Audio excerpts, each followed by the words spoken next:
গরম লাগছে, কিছু শরবত খেতে ইচ্ছে হচ্ছে, তাইলে কিন্তু এভাবে একদম ভালো শরবত বানিয়ে খেতে পারো গাজর আর কলা দিয়ে।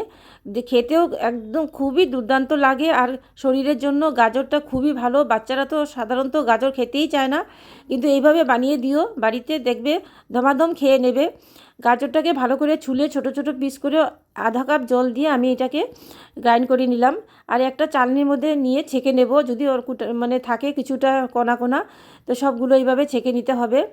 আর এ শুধু আমাদের জুসেরই দরকার এখন, সেই জন্য গাজরের সব জুসগুলো বের করে নিলাম, এই দেখো। তারপরে এখানে আমি একটা কলা ছুলে নেব, কলাটাকে এভাবে ছোট ছোট পিস করে কেটে নিয়েছি। কেটে নিয়ে এটাকেও আমি একদম পিষে নেব, ওই মিক্সচার গ্রাইন্ডার জারের মধ্যেই পিষে নিয়েছি অল্প দুধ দিয়ে। একদম দুধটা একটু ঘন দেবে, দুধটা ঘন দিয়ে একটু দুধ দিয়ে আবার একটু দিলাম এখানে মধু, চাইলে একটু চিনিও দিতে পারো, কিন্তু আমি মধু দিলাম, এটা আরও বেশি হেলদি।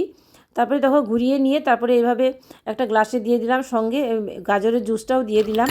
তারপরে একটা গ্লাসে অল্প বরফ দিয়ে তারপরে এইভাবে শরবত বানিয়ে নেব। যদি ভালো লেগে থাকে অবশ্যই লাইক আর সাবস্ক্রাইব করে দিও।